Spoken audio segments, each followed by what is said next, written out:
Halo pemirsa, apa kabar? Senang sekali kami bisa bertemu kembali dengan Anda di acara favorit kita bersama, yaitu Reportase Weekend dari studio VOA di Washington DC.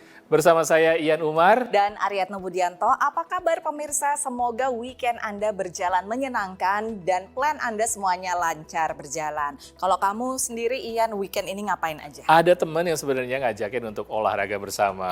Wah, ini memang teman yang ada manfaatnya. Ya, betul. Olahraga. Kalau saya temannya mengajak saya untuk ikutan spa, katanya ditraktir. Jadi itu bermanfaat juga. Temannya bermanfaat juga. Apapun rencana Anda di akhir pekan ini, luangkan waktu untuk menonton Reportase Weekend karena ada info-info menarik yang akan kami sampaikan. Menparekraf Sandiaga Uno berambisi Indonesia jadi tuan rumah konser-konser internasional, termasuk konser Taylor Swift. Mungkinkah terjadi? Kepada VOA, Sandiaga Uno sebut akan bangun narasi Indonesia yang aman dan siap sambut artis-artis papan atas. Faktor kesuksesan sebuah klinik dokter gigi di Amerika tidak hanya teknologi modern, melainkan pelanggannya. Demikian kata Dr. Jonathan Niti Susanta, pemilik Niti Susanta Family Dentistry di Orlando, Florida. Berpengalaman selama lebih dari 30 tahun, dokter asal Bondowoso ini selalu memberikan layanan terbaik. Camp Broadway Indonesia ikut memukau para penonton di teater ikonik Carnegie Hall di New York City, serta penyanyi dan rapper asal Switzerland keluar sebagai juara Eurovision 2024.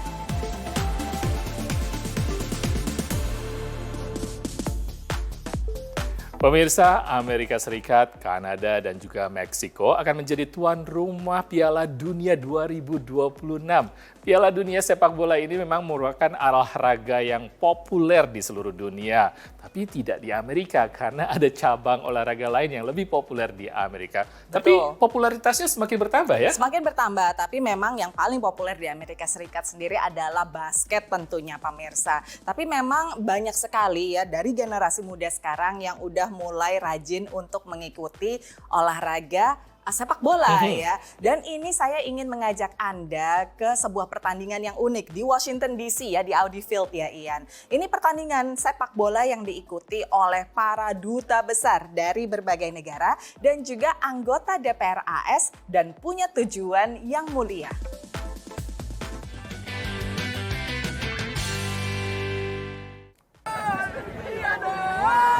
Mereka menyebutnya sebagai Piala Dunia Mini. Sebuah turnamen sepak bola di Washington DC awal bulan ini diikuti 15 kedutaan besar. Tak ketinggalan tim Departemen Luar Negeri Amerika Serikat. Tim AS dan Ukraina adu gocek dalam salah satu pertandingan pertama. Because you know that we suffer from Russian aggression in our country. And we feel here on the field and outfield how we strong together with all people who believe in values of democracy and freedom. Tim AS tekuk Ukraina 3-1 namun terhempas di perempat final setelah kalah dari tim Prancis 2-1. It's a great opportunity, diplomacy through sport. Often, soccer brings different people together on the pitch.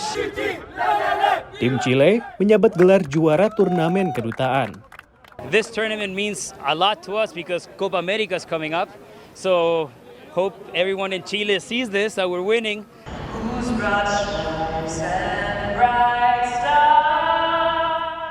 Tak kalah unik adalah pertandingan sepak bola Kongres antara Partai Demokrat versus Partai Republik. 15 anggota Kongres AS dibagi menjadi 2 tim, dilengkapi pemain sepak bola profesional. Playing soccer is a little like passing legislation. I just hope we win more at both. Which one is easier? Playing soccer is a lot easier. Of course.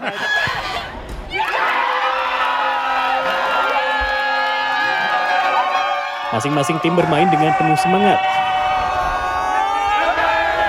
Namun Partai Demokrat harus menelan kekecewaan setelah kalah dari sang juara bertahan, Partai Republik yang menang 4-3. Kegiatan satu hari ini digelar oleh US Soccer Foundation. And our mission is to expand access, create more inclusive communities, healthier communities through soccer. We want to grow the sport here in the United States, create more opportunities for youth to play and to learn the life lessons that I learned on the pitch. So this event is about that. It's about raising money. It's also about fun. Acara ini juga menggalang dana untuk program-program sepak bola bagi anak-anak di pinggiran. US Soccer Foundation mengatakan bahwa program ini telah membangun lebih dari 600 lapangan sepak bola kecil di berbagai wilayah. Lapangan-lapangan ini selain menunjang kesehatan anak-anak muda, juga menjadi sarana rekreasi bagi komunitas-komunitas yang jarang terlayani. Dari Washington DC, saya Rio Tuasikal dan tim VOA.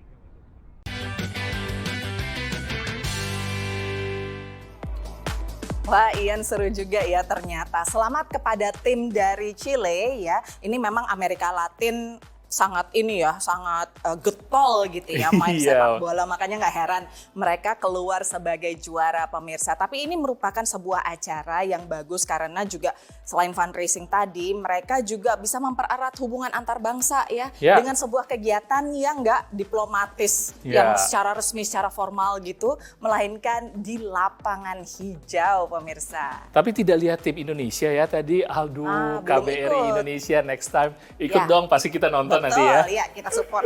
Pemirsa, masih banyak liputan lainnya, jangan kemana-mana, stay tune di Reportase Weekend.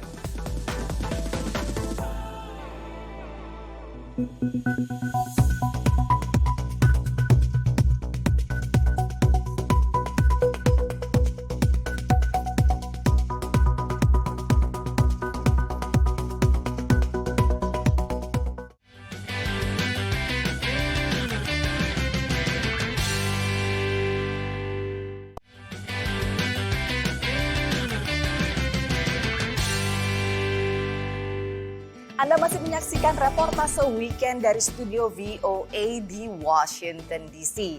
Siapa di antara Anda yang seorang Swiftie alias penggemar berat, fans berat dari Taylor Swift, walaupun sempat kecewa ya karena Taylor Swift ternyata nggak manggung di Indonesia, melainkan memilih untuk manggung 6 kali di negara tetangga yaitu Singapura. Nah, ini sebetulnya merupakan sebuah PR bagi para promotor dan penyelenggara dan juga pemerintah Indonesia untuk membuat suasananya sekondusif mungkin sehingga artis-artis besar seperti Taylor Swift itu mau datang mengadakan konser, mengadakan event di Indonesia. Ya, bagus sekali karena juga ada tanggapan dari Bapak Menteri Sandiaga Uno yang menyatakan bahwa mereka sedang membangun narasi tentang kesiapan dari Indonesia untuk menjadi tuan rumah konser-konser untuk artis-artis papan atas.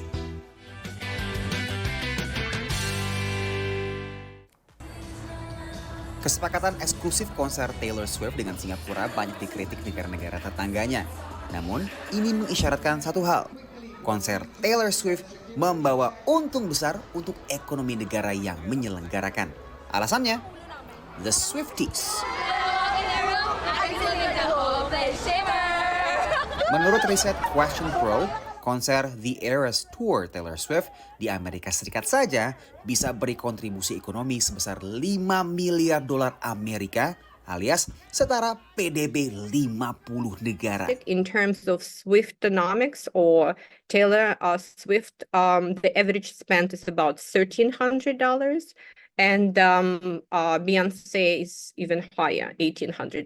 So Swiftonomics brings about 95% occupancy rate, which is phenomenal and really in comparison with pre-pandemic numbers. Nilai ekonomi ini memotivasi negara-negara saling berlomba untuk membangun infrastruktur untuk jadi tuan rumah event skala internasional, termasuk Indonesia. Hal ini diamini oleh Menteri Pariwisata dan Ekonomi Kreatif saat hadiri forum di PBB New York. Setiap tahun Indonesia menyelenggarakan sekitar 3.000 sampai 4.000 event berskala nasional dan internasional.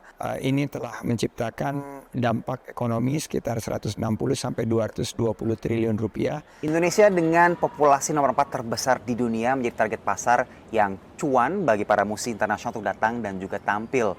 Meski telah ada infrastruktur yang bisa menjadikan Indonesia sebagai tuan rumah, namun berbagai aksi protes dan penolakan dari kelompok konservatif kerap menjadi sorotan. Menanggapi ini, Sandiaga Uno sebut pentingnya upaya membangun narasi dan citra Indonesia yang ramah dan terbuka untuk event internasional. Kita harus bantu untuk menyampaikan narasi bahwa kita open for business, bahwa Indonesia tidak menutup diri. Menjadi tuan rumah event dan konser berskala internasional tak hanya punya kontribusi positif terhadap ekonomi dalam jangka pendek, namun juga jangka panjang untuk pariwisata secara keseluruhan. Data Badan Pusat Statistik sebut tahun 2019, pariwisata punya kontribusi 4,65% terhadap PDB Indonesia. It also kind of elevates the image of the destination. Something like World Cup, FIFA, look what it did for Qatar, which right now is definitely on the map. Indonesia masih berambisi jadi tuan rumah berbagai event internasional. Saat ini, Indonesia tengah bersiap-siap menyambut kedatangan Paus Fransiskus pada 3 September mendatang. Dari New York, Randy Wicaksana, VOA.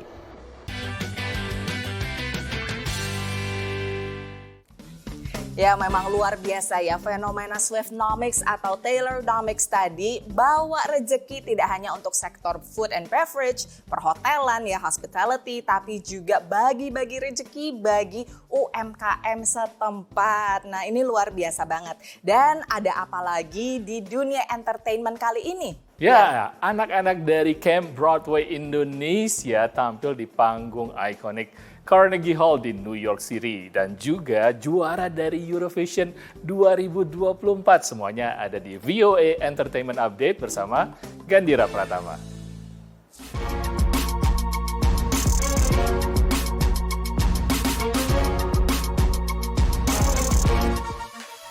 Hey guys, welcome to VOA Entertainment Update, your one-stop shop for everything pop. Anak muda Indonesia kembali mencuri perhatian di panggung internasional. Camp Broadway Indonesia is back in New York dan membuka para penonton di teater ikonik Carnegie Hall. 5 remaja Indonesia, Brian, Hyoti, Janina, London, dan Tiffany terpilih tampil di panggung Broadway di New York City. Mereka adalah peserta Camp Broadway Indonesia dan ini merupakan tahun kedua peserta Indonesia tampil di ajang New York Pop Gala Concert di teater bergengsi Carnegie Hall. Event kali ini merupakan tribute untuk produser musik legendaris Clive Davis. Tim VOA sempat bertemu dengan mereka sehari setelah pertunjukan. Kita semua seneng banget, bersyukur, sama bangga banget ya. And we're really proud of ourselves because we're also carrying the weight of Indonesia on our back. And I think based off last night, we all did really well, so I'm really happy. Saat di New York, 5 remaja Indonesia ini bersama para peserta program Camp Broadway dari seluruh Amerika Serikat mendapat pelatihan langsung dari aktor Broadway kawakan Stefan Duret dan Eva Mendes. Jadinya mereka saat belajar di New York Ensemble ini hanya 2 hari. Mereka langsung pelajari materi lagu yang akan mereka tampilkan di hari ketiga di Carnegie Hall. They bring 2 songs, so they learn Ghostbusters and That's What Friends Are For. Setelah pertunjukan di Carnegie Hall, para peserta Camp Broadway juga mendapat apresiasi dari KJRI New York dan menunjukkan bakat mereka. Saya yakin dengan adanya Camp Broadway Indonesia ini akan sangat mendukung talenta-talenta muda kita untuk dapat tampil di pentas internasional. Wow, penampilan Camp Broadway Indonesia di New York sangat keren. Ditunggu ya sampai tahun depan. Oke, masih di dunia musik, kontes musik terbesar di dunia Eurovision 2024 baru saja selesai. Jadi negara mana yang keluar jadi juara tahun ini? Jutaan penonton dari seluruh dunia menyaksikan final kompetisi musik paling bergengsi Eurovision 2024 yang diadakan di Swedia 11 Mei lalu. Tahun ini, pemenang Eurovision adalah penyanyi dan rapper Nemo, artis non-biner yang mewakili negara Swiss. Just to be a part of it was special, and to know that a song that has changed my life and a song where I just speak about my story has touched so many people and maybe inspired other people to stay true to their story is the most insane thing that has ever happened to me. Nemo membawakan lagu originalnya The Code merebut 591 points mengalahkan 36 peserta negara lainnya. Ini merupakan kemenangan pertama bagi Swiss sejak penyanyi Celine Dion menang tahun 1988. Ribuan fans menyambut kedatangan Nemo di airport Zurich merayakan kemenangan bersejarah ini. I mean, I have no words. It feels like I'm in a dream. I just wait someone to come and pinch me. It doesn't feel real at all. We're so excited. We broke the code. Whoa. Fun fact, waktu press conference, Nemo mengakui ada insiden piala pecah saat merayakan kemenangannya. I didn't just break the code, I also broke the trophy. And I broke my thumb as well. It's okay. But I got a new one, so I technically have two now. Congrats ya Nemo dan juga warga Swiss. Lagu The Code memang keren banget dan sangat catchy. Oke, sekian dulu dari VOA Entertainment Update. Saya Gendir Pratama signing out dari studio VOA di Washington DC. I'll see you next time.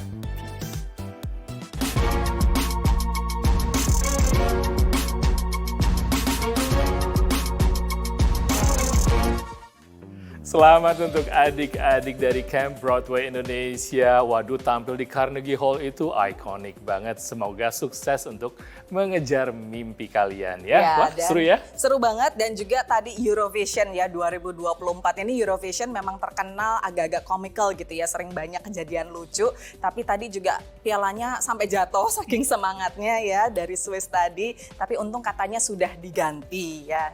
Oke pemirsa, sekarang kita istirahat lagi, tapi jangan kemana-mana. Reportase Weekend akan segera kembali setelah yang satu ini.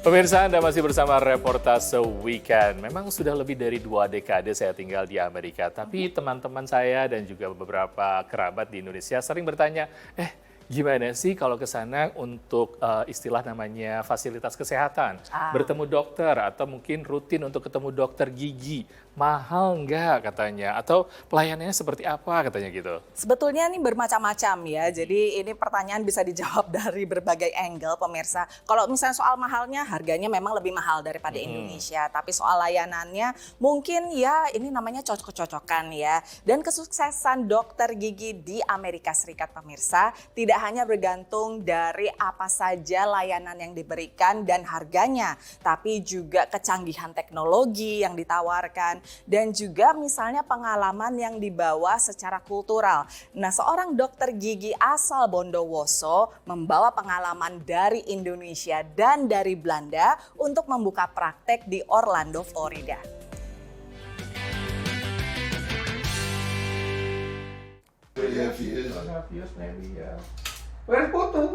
Siang itu, Thomas McCartney sedang menjalani perawatan gigi di Niti Susanta Family Dentistry, klinik gigi di Orlando, Florida. Sudah 3 tahun ia menjadi pelanggan klinik gigi yang didirikan oleh Dr. Jonathan Niti Susanta ini. Tidak seperti pengalaman dengan dokter gigi sebelumnya, ia merasa nyaman di tangan Dr. Jonathan. I feel like I belong here. You know, you guys mentioned family before, and that's the impression I got. Everybody just seemed to be courteous and kind and what have you. You know, and they're efficient, professional. You move in, you come in, and you get the work done, and you go. There's no problem. And it didn't hurt. Kenyamanan dan kepuasan pelanggan, kata Jonathan, memang menjadi salah satu kunci utama mengelola kliniknya.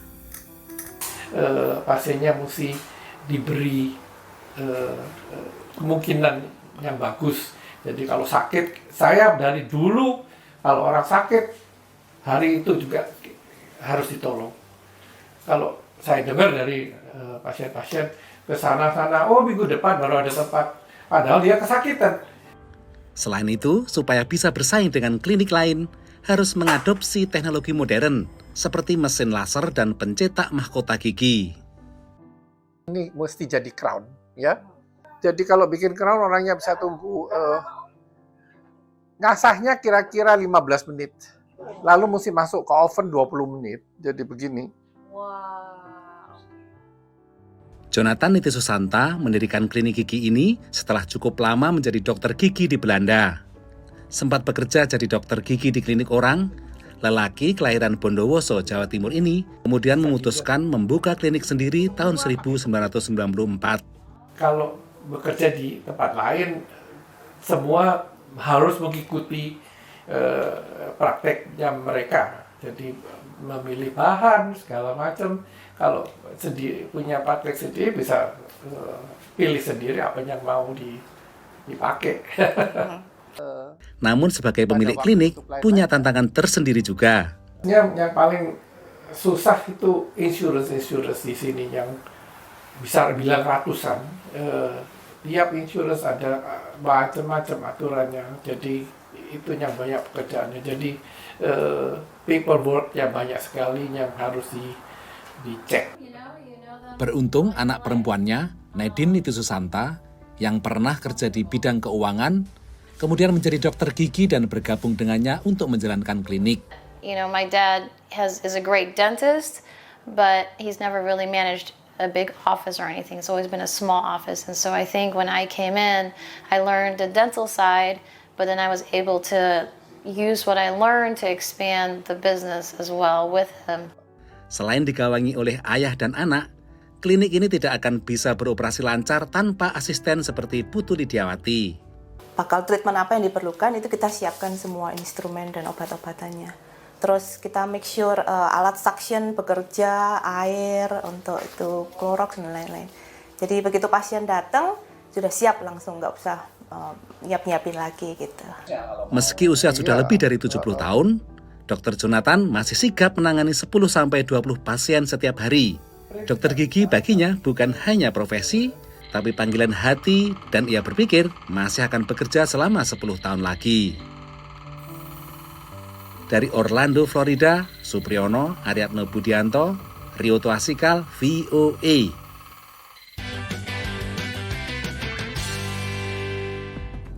Wah, luar biasa Ian. Jadi saya lihat sendiri di sana dia bisa bikin crown itu langsung pakai kayak 3D printer gitu. Jadi biasanya kalau crown kan datang sekarang, rawat saraf gitu, datang lagi minggu depan untuk pesan dulu gitu ya crownnya. Itu langsung. Jadi dalam waktu kayak 1 atau 2 jam selesai semua prosedur. Ya, dan tadi komentar dari pasiennya juga ya, pelayanannya seperti keluarga, merasa seperti keluarga di sana. Ya. Dan pemirsa, demikian liputan-liputan yang kami sampaikan dalam reportase weekend. Saatnya untuk berpisah, saya Ian Umar. Dan Aryatno Budianto. Tidak lupa untuk mengundang Anda berpartisipasi di media sosial kami dengan handle VOA Indonesia. Sampai ketemu lagi minggu depan. Stay safe and stay healthy. Dadah!